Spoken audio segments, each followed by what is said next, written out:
Hi, I'm David Clark. I'm an associate professor at Grand Valley State University, which is in West Michigan.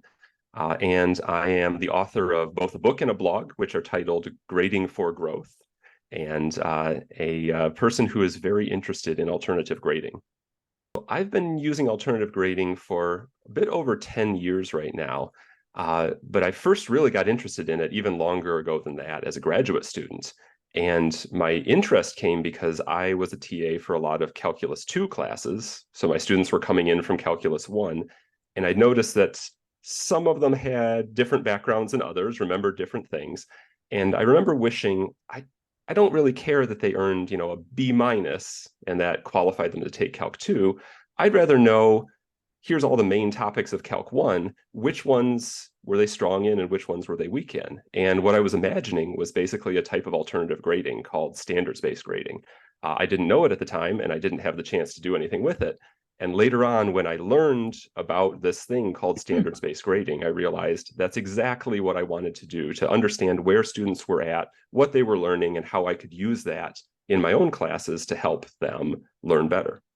So there's lots of benefits to using an alternative grading scheme, both for students and instructors. And all of it is sort of focused on the idea that we're in the business of helping students learn. We want students to learn, and that people learn through engaging in a feedback loop. You could say trial and error, but with intentionality, right? You try something, you get feedback on it, you think about that, and you make changes based on that feedback, and then you try it again. And in the context of higher education, we want to help students learn as well, and that's how people naturally learn. So alternative grading has the benefits that it supports people in the way that they actually learn through feedback loops. So we've all met those students who really, right, they have a difficult first test and they suddenly get super motivated and they want to show us what they've learned. Alternative grading allows them to do that. It allows them to show what they've actually got.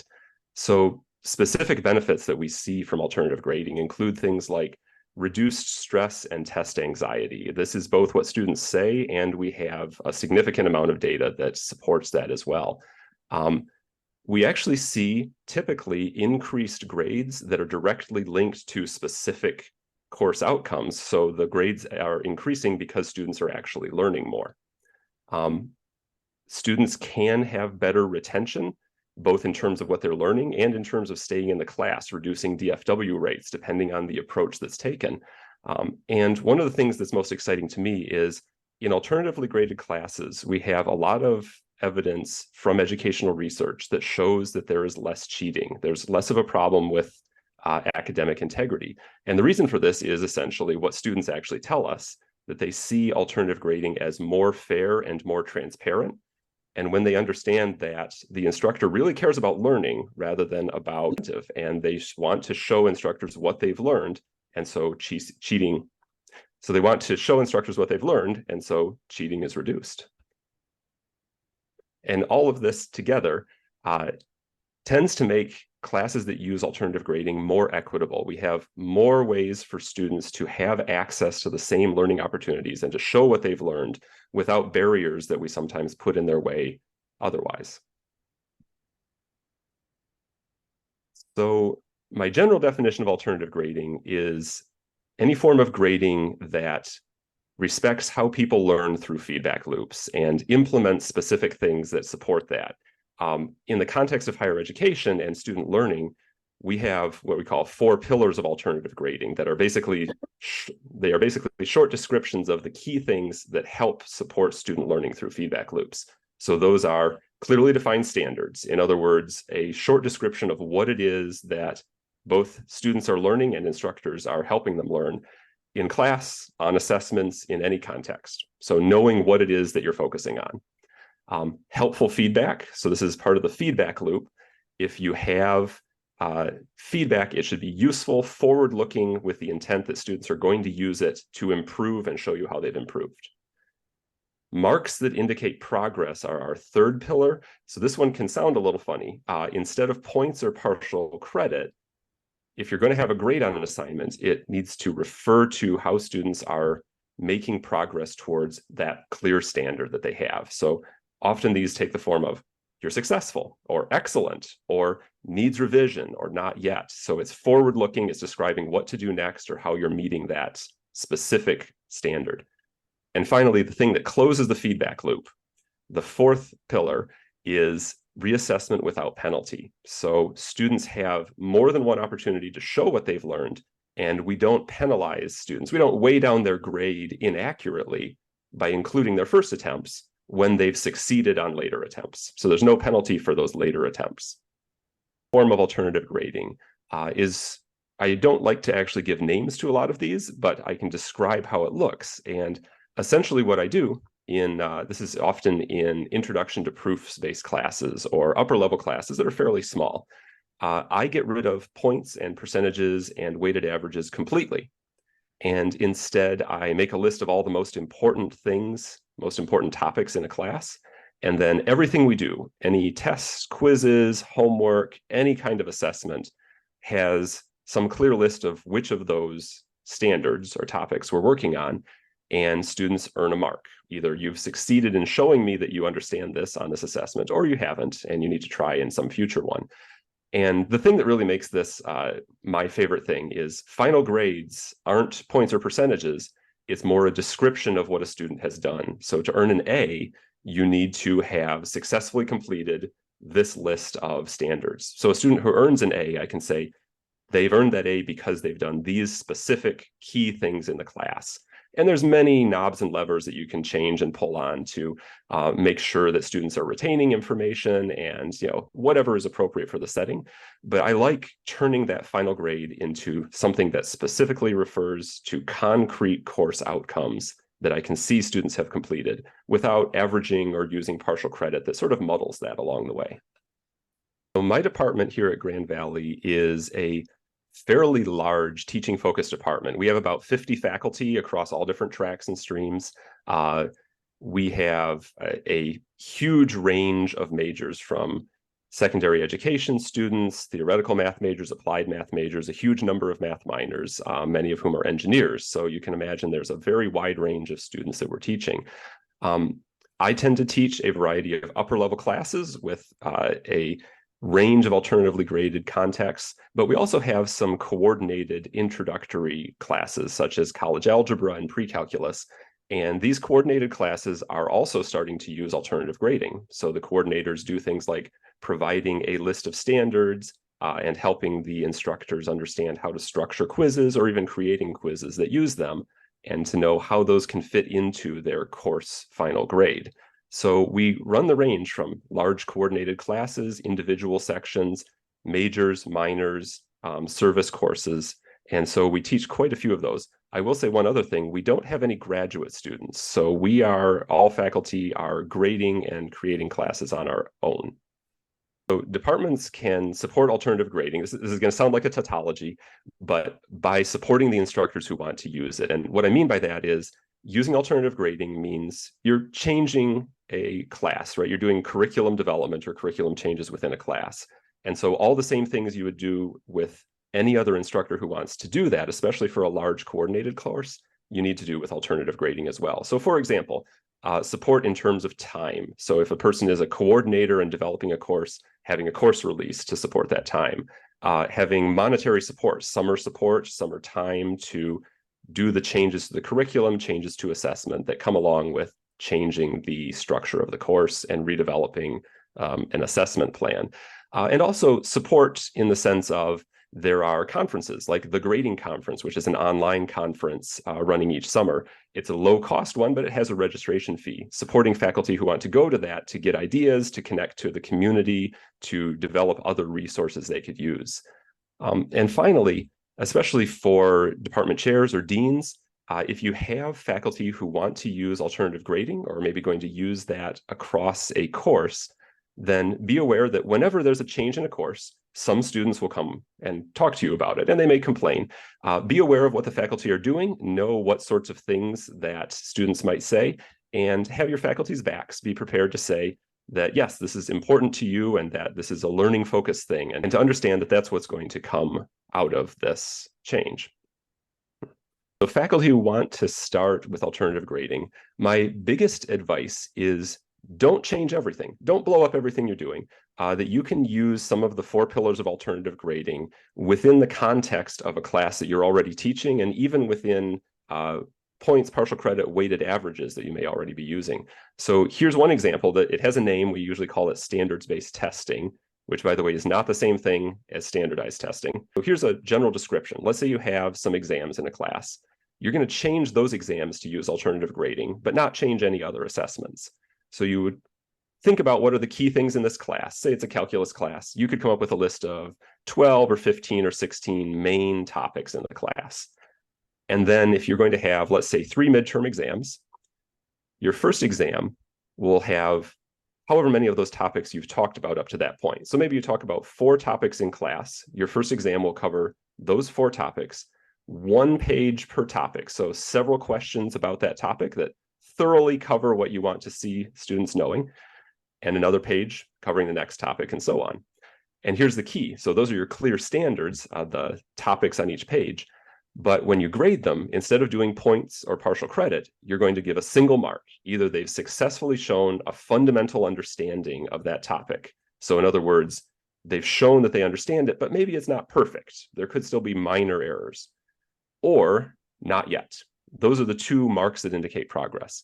And that's how one exam will look.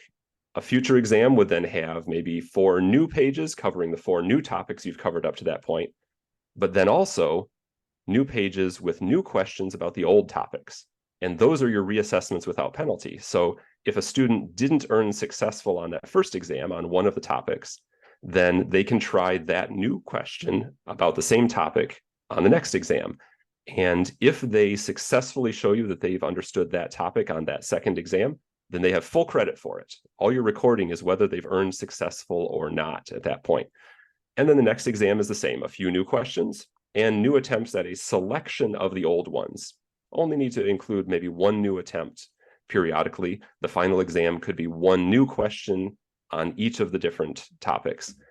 And then the key thing, at the end of the semester, you calculate the percentage of the topics that students have earned successful on, and that's their exam grade. So if they've completed 90% of the topics successfully, that's their exam grade.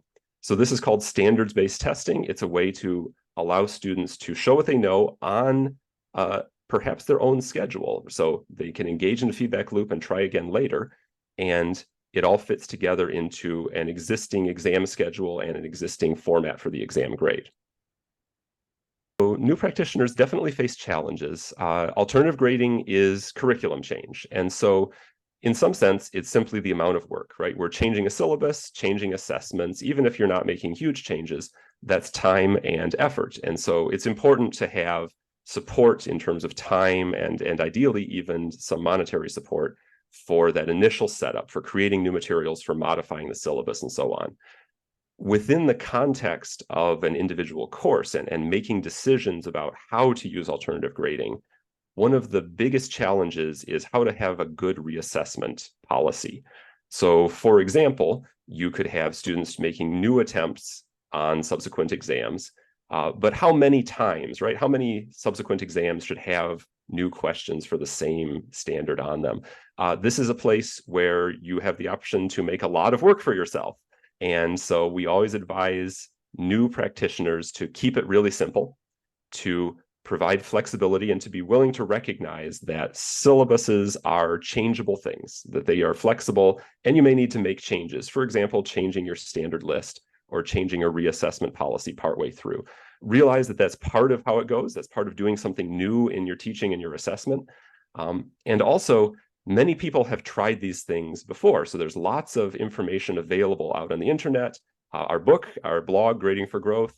There are even syllabus repositories with examples of successful systems that people have used, and lots of advice about what works and doesn't work. So you're not alone. Seek out that community, and we know where a lot of these challenges are and how to get through them and how to support you in them. Definitely keep it simple. I know I've said that before, but I'm going to say it again. There's a tendency to want to create all sorts of interesting details in an alternatively graded system that tries to perfectly represent student learning. That isn't going to happen, especially not in your first time. Keep it simple so that both instructors understand what they're doing and buy into it well. And the simpler your system, the easier it is to communicate to students and to communicate what matters to them and why you're making these changes. And then in the future, you're going to engage in your own personal feedback loop of course design. And so if you discover something was too simple or something needs to change a little, that can happen the next semester. That can happen the next time around. So I can't overemphasize, keep it simple for many reasons, and then modify, iterate, and improve slowly over time. Because you also are a human learning about things. You can try again, make changes in the future. Yeah, there are lots of interesting forms of alternative grading out there. And it really is focused on ways of assigning final grades. And so, for example, you may have heard the term ungrading. I will say the term ungrading means wildly different things to different people. But in the end, we're still assigning final grades to students. That's essentially always a part of this business. But something that I do in a small upper level Euclidean geometry course for pre-service teachers is what I would call ungrading, which means I've completely removed grades from any assignment in class. So this is a class where it is also an inquiry-based class, so students are presenting their work at the board. That's the majority of class time. And they are eventually writing that work up into proofs. And these are the skills we're practicing, presenting and writing. And I decided I didn't really want the incentives of grades attached to those. Instead, I wanted to focus entirely on feedback. These are people who are going to be teachers. They are very inherently motivated to improve their skills in these areas. And so removing grades removed the sort of odd incentives that they bring along. And instead, let me just work with them almost like a colleague, right? These are things you need to work on in your presentation. This is a specific bit of feedback. I'd like to see this next time. And we meet periodically throughout the semester because this is a small course and talk about their progress on specific criteria and their goals and how they're making progress and what they need to work on. And their final grades are based on meeting or making progress on those specific goals. So that is a very different thing. It's a much more flexible and open system, and it's a wonderful collegial feeling of working with students. It's also something I would only recommend for someone in a similar setting of a small class, an upper level place where students are probably going to be inherently motivated by that content. There's lots of places where people can learn more about alternative grading. I would recommend both the book that's right out, myself with my co-author Robert Talbert, Grading for Growth, that's from Routledge. That book includes both information about the 4 pillars of alternative grading, concrete case studies, examples of successful uses of alternative grading, and a workbook to help people design their own class using it and make decisions that work for them, and direct advice is included in there. We also have a blog where we talk very broadly about what works, what doesn't, our own experiences, guest posts by others. It's also called gradingforgrowth.com. But there's a lot of other great resources too. So the Grading Conference is a low-cost online conference that runs every June. I highly recommend them. It is an extremely useful resource. It tends to be focused on STEM and much on math, and so very relevant. And it is a great way to get plugged into the alternative grading community. There are almost always sessions at every MAA Math Fest on alternative grading and on different practices you can use, and a very warm and welcoming community there. And there's also a lot of other online resources, most different social media sites. There are Slack and Discord servers, so you can get plugged into the community anywhere you want to be. There are people who've done it before and people who are very happy to help you out with it.